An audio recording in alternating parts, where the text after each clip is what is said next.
Hello, everybody. You've tuned in to the Indiana State Police Roadshow, brought to you by the Indiana State Police Alliance.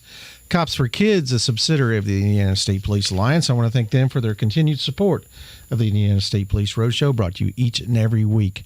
I want to thank Tom Trial, our man behind the scene here that puts us on the Indiana State Police YouTube site each and every week.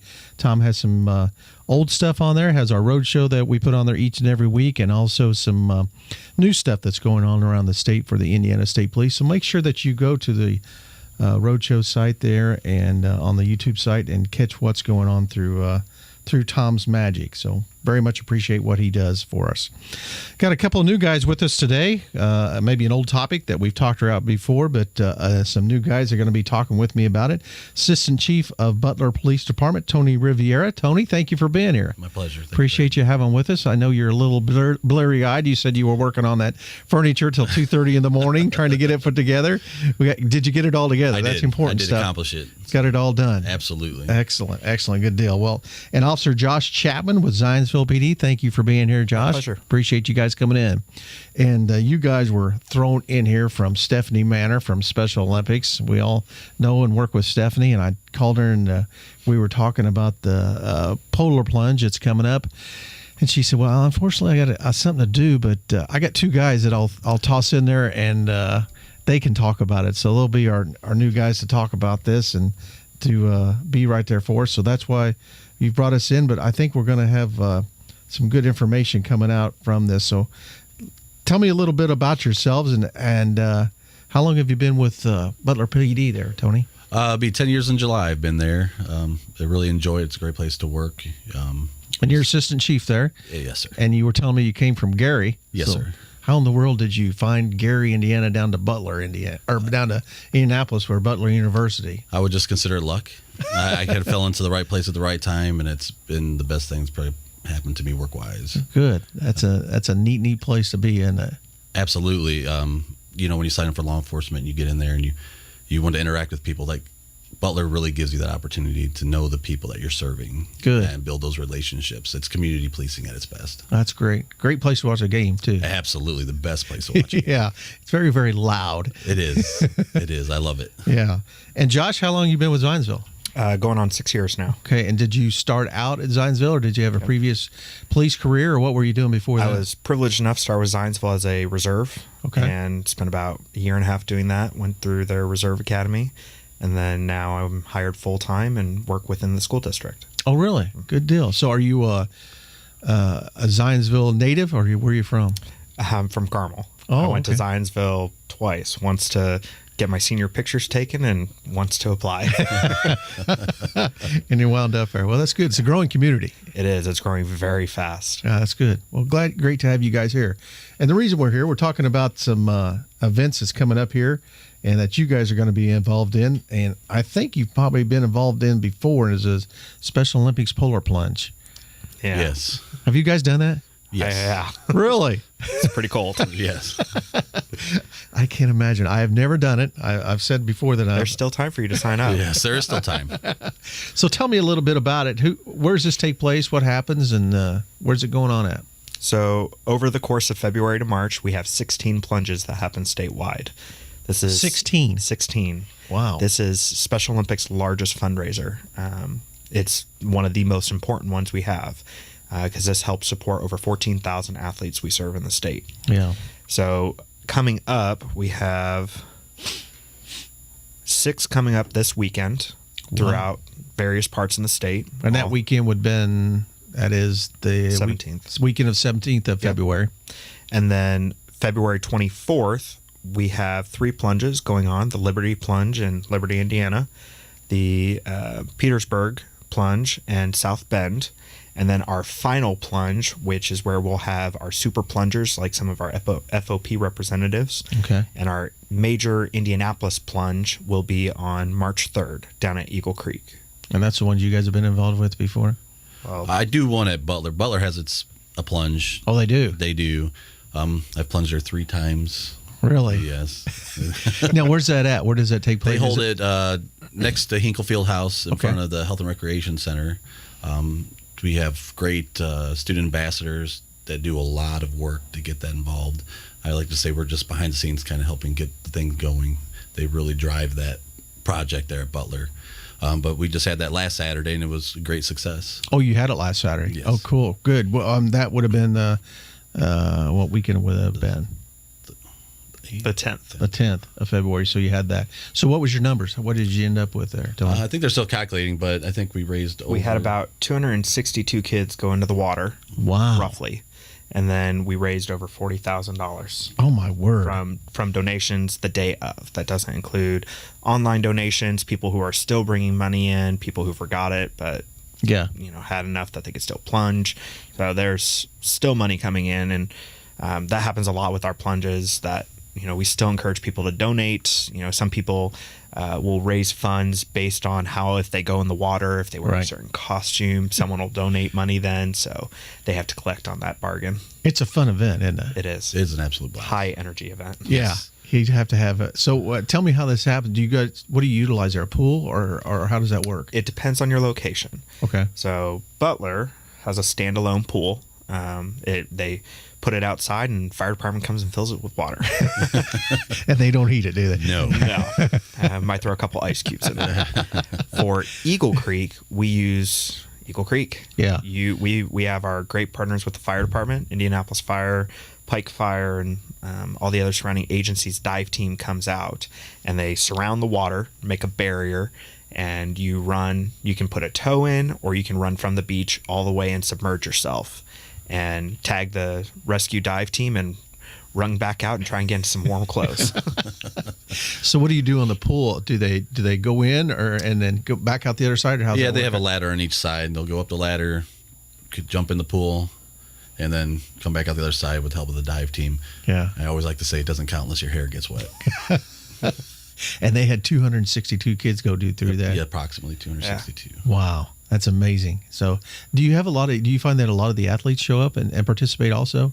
Well, Butler had a game, so the basketball players weren't available. Well, I mean the Special Olympics athletes, do they? Yeah, do you see that? we actually had Team Indiana show up. So coming up in the 1st of July, we will be Seattle is hosting the USA National Games. Okay. And so Team Indiana has been collecting funds and doing fundraisers, and this is one of their fundraisers that they're participating in as a team. And I believe it was softball and someone else. I can't remember the other team that was out at Butler plunging.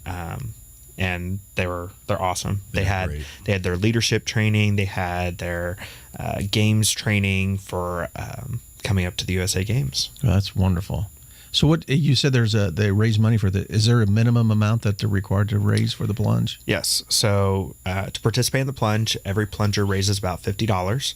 Okay. But we have great incentives. So if you raise like $75, you get a pretty awesome T-shirt for each year of the plunge, and it goes as much as you raise that you can win like fleece blankets and nice jackets and all kinds of different gear and things that you'll get a card that you can redeem with Special Olympics. That's really wild. Yeah. That's cool.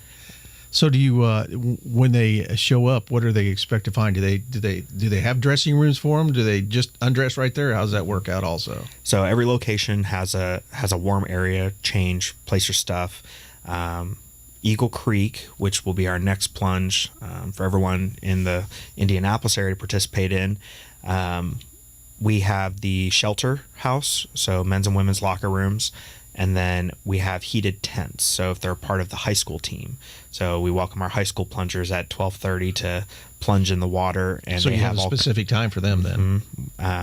we have all kinds of different activities for them to participate, including a wings eating contest sponsored by our partners with Buffalo Wild Wings up in Zionsville. Yeah. So the kids, they have a heated tent. The college kids have a heated tent. Our partners with law enforcement, Knights of Columbus, have heated tents. And then the locker rooms are all heated. So when they run in there to get changed, it's heated. Good. So That's great.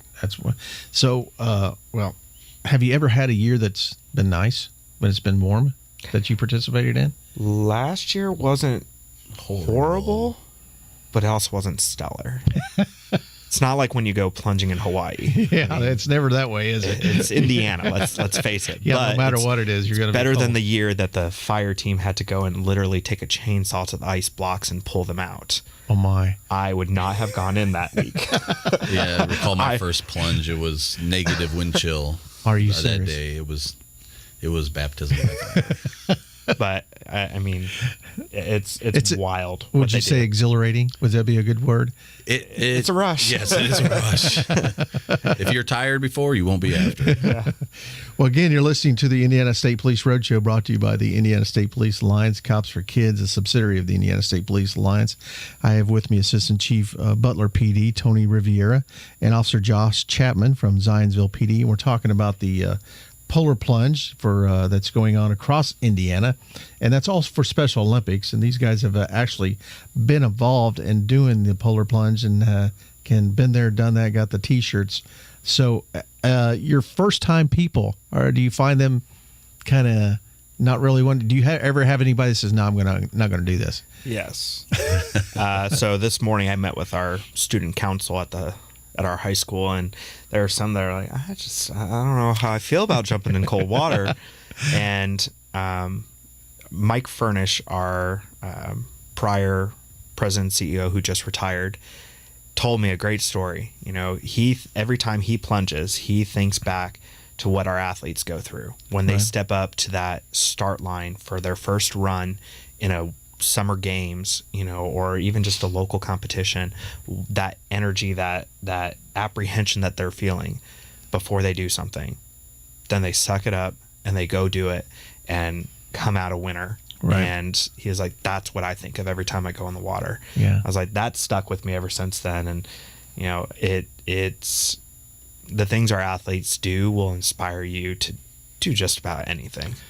Well, I know, and we were talking with Sergeant Dean Wildire before we came in here and done our show, and he was talking before about doing the Tippecop, which you guys participate in also too. I've participated in that and met with the athletes, and they're just amazing people. And what their outlook on life and what they do is just inspires you so much to continue this, doesn't it? They give you a lot of perspective. Yes, they do. Really do. They when I got involved, it's amazing. They drive me with this.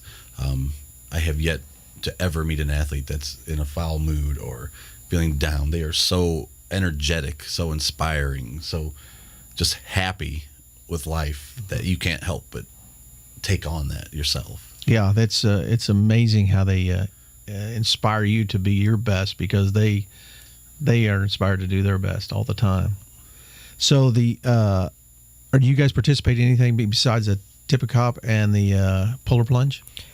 So I serve as chairman of the Strikes for Special Olympics event, which our partners at State Police Alliance always come out and help us. And we have a state trooper on our committee. Good. Trooper Susan Rinchler from the Indianapolis district. Yep. And then we have about 44 teams come out, including Butler, and they normally give everyone a good run for their money. They're pretty good bowlers, are they? They got a little behind the scenes practice. Oh, they're doing a little bit of practice without anybody knowing about it, huh? So we do tip And the talk a little cops. bit about that too, about the strikes, how that works out, what that is. That's a bowling fun day. So it is a team of 4, and it's a Play Unified event, which is our global movement, where people with and without intellectual disabilities compete together as a unified team. We see it in our high school level. It's a program called Champions Together. So our bowling event is a Play Unified event where you and 3 friends come together and we put an athlete on your team. Sorry about that. The athlete is generally one from the surrounding area that is a bowling competitor. Okay. And they will teach you. If you don't know how to bowl, They they will teach you. the end of it. The first year we had someone come out and join us, and her whole family was bowling with her. They all got sick. She's the only one that was still healthy. She was concerned she couldn't bowl, and we were like, we'll put 4 athletes, and they taught her how to bowl. She had never bowled in her life. That And was she wonderful. had a blast. That's great. So it's always the weekend before Thanksgiving, and we invite anyone to come out and participate, grab some friends, coworkers, people you don't like that you just want to bowl with and make fun of. Put them in there. It is a great time. Well, guys, our 15 minutes is up. I appreciate you being in here today and talking about the Polar Plunge, the Tippecop, and the bowling tournament that you have, and what Special Olympics. And it's a great thing that you're doing with them. And we appreciate you being in here today. Thank you for your time. Thank you. Thanks, guys. Again, you've been listening to the Roadshow. We'll catch you next week on the same time. Roadshow is out.